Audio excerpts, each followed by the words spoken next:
Niagara Falls, the seventh wonder of the world, a painting by Frederick Church, is where I was born. I chose this painting because I think it really represents the romantic qualities and the beauty of such a fine place. And it was really a big part of my upbringing.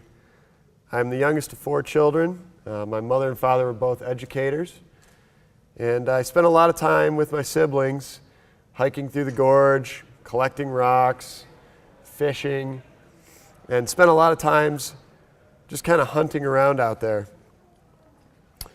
And you know, it was such a beautiful place, yet with all that power and beauty came factories. And within Niagara Falls, it's a very big factory town. They provide a lot of jobs, but they also change the natural landscape. And it was this constant juxtaposition that has influenced my work to this day. So in 1998, I decided to attend the College for Creative Studies in Detroit, and I found myself instantly gravitating towards the crafts department. I moved here. I thought for a while that I would be an industrial designer and work in the automotive industry, but as soon as I tried my hand at glass, it really sunk in and I was hooked. I changed my major right then, and I never looked back. While I was there, I met 2 mentors who have still influenced me to this day. One being Herb Babcock. He was the department chair at the time while I was there, and still an influential person in my life as of now. I've chose a couple of his pieces here. Fallen Warrior on the left is one of my favorites. It's in the collection of the DIA. And Superior on the right. And Herb, you know, being a traditional sculptor and a glass caster, taught me a lot about the fundamental aspects of glass making. But more so, he taught me to think conceptually about the material and question its use in my work. As much as Herb taught me about concept, James Visti taught me about material usage. His construction methods allowed me to make my ideas a reality. James is the blacksmithing professor there, and still to this day rely on his expertise. Here's a few images of his functional work, a lidded steel vessel, and a Damascus knife. Here's a few shots of the old studio at CCS. It was tight quarters, and we pretty much built everything ourselves. And while I was there, it was a pretty small department, very few students, but it was very tight-knit, and everyone was always available to help each other. My work at this time focused on the impact of mankind and nature. I was exploring different facets of this relationship that we have with our environment.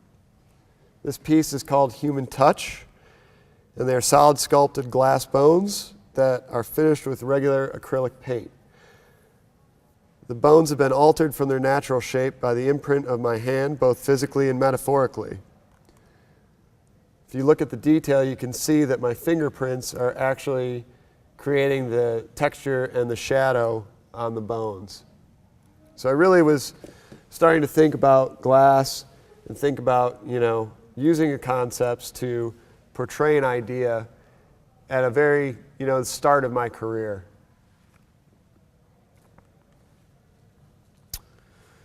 These next pieces are of the same vein, but quite different look. I started working a lot with plate glass and using the genome sequencing imagery to create patterns throughout the plate glass. So I really liked the symbolism of the pyramid and trying to convey the idea of power and create movement for the viewer. This piece has a solid glass egg that has been sliced in 2.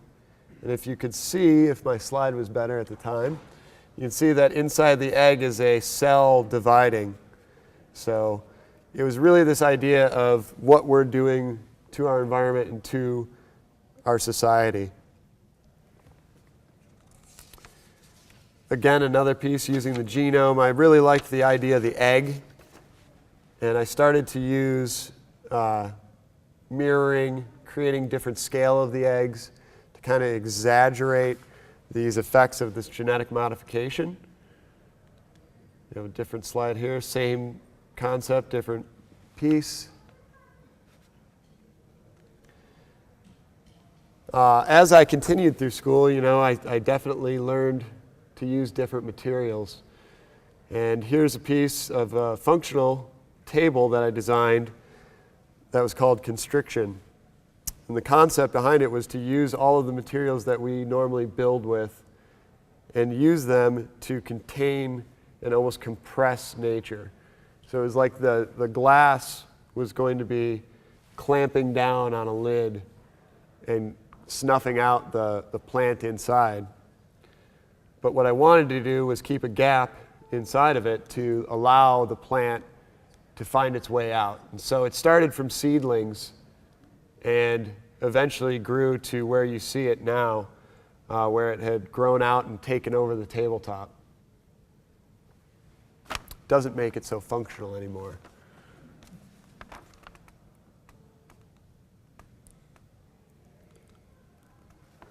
Last piece is a ceramic piece I did in college. It's pretty self-explanatory. The fossil of a fish caught inside of a six-pack ring.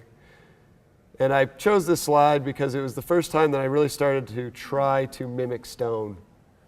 And looking back on it now, it's funny to see this kind of coming full circle in my current work now.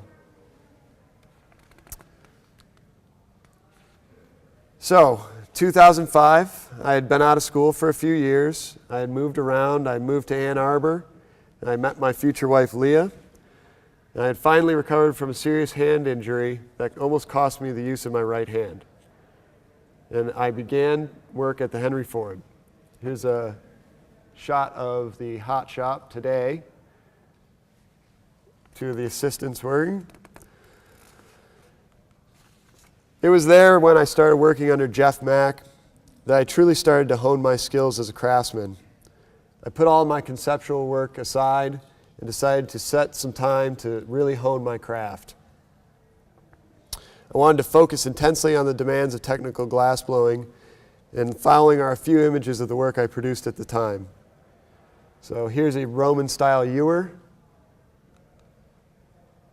a Reticello dolphin goblet that I actually made here the last time I was working here. Various set of some green goblets. Another green, more of a vase, less functional as a goblet. Taza. Some lidded vessels, the snake. A variation on the Guggenheim, and another variation. Working production really cemented in me all the skills that I really desperately needed.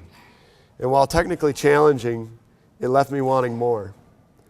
So at this point, I started to turn my attention back to sculpture. I was finally able to start creating the work that had long been trapped inside my sketchbook.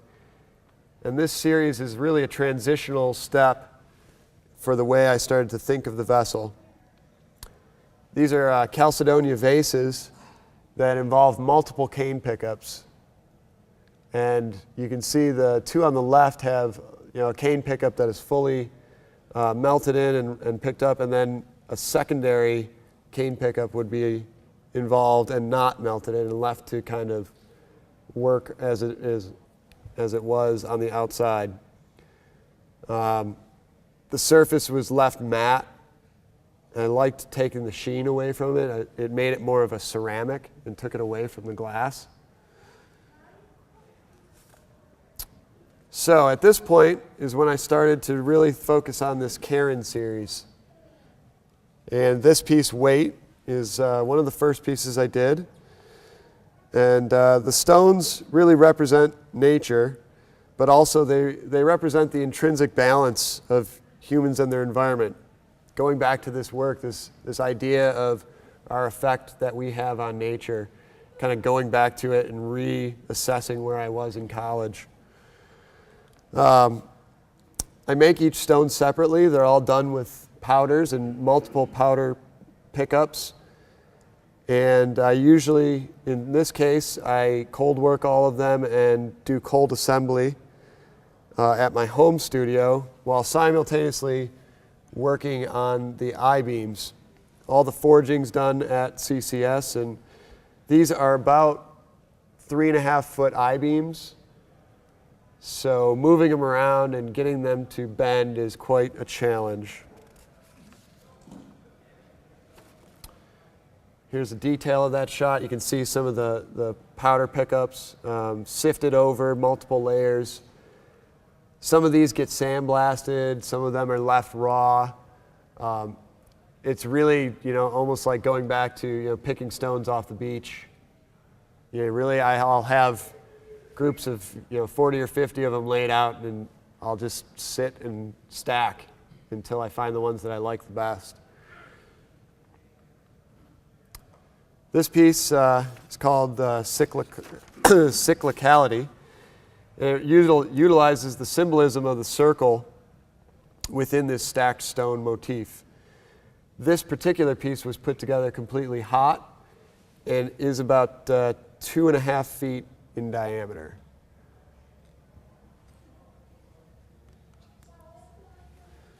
Again, piece called Transistor, taking the natural powers and harnessing it, machined out all the steel discs and TIG welded the base. Balance was the first piece that I started with, and you can see the evolution of the rocks have definitely changed. These were much more soft and less of the powders involved.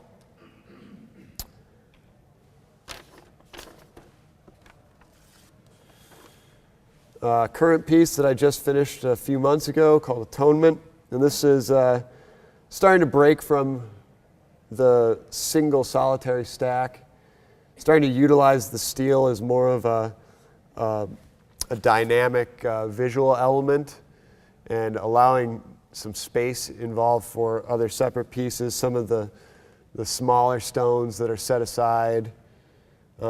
I'm really fascinated with the little small parts of all these pieces. Each little part has its own unique area that I find interest in. And again, the surface texture against the shiny matte steel, really playing off of each other.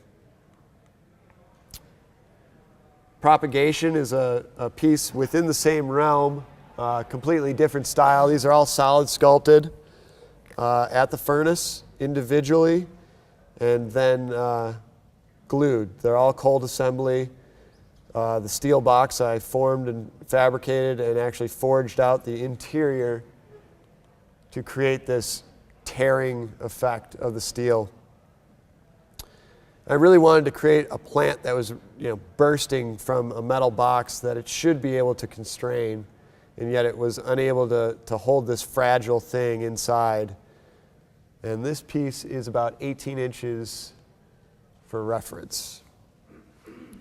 So finally, the work that I'm going to be focusing on during the time of my residency is my Mulatto Vases. And I first came across this technique of Merletti through the work of Archimede Seguso. Here he is at the bench.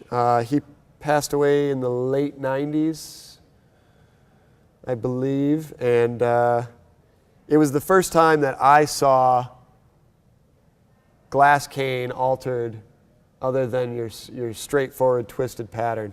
It really entranced me that you could take it and manipulate it this way. So here's an example. I believe these are from 1952 when he was working on these.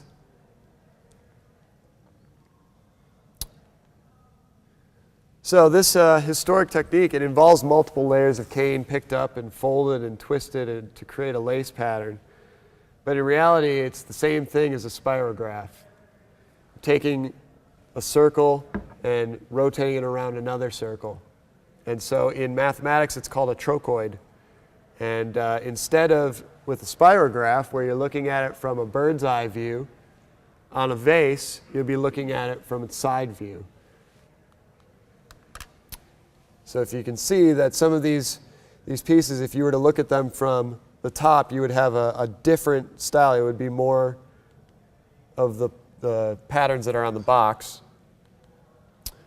But these pieces, what I was trying to do is trying to flatten out the pattern, and with the enamel white really creating a stark contrast against the blue cane. I really want the viewer to only be able to see one side at a time, hence the opaqueness of it. I think when it's left transparent, it gets too busy for your eye to follow. And with the white and the brightly colored interiors, it creates a flatness that almost resembles two dimensions. These pieces are heavily cold worked out of the hot shop, and some are brought to a final polish, some are brought just to a satin finish.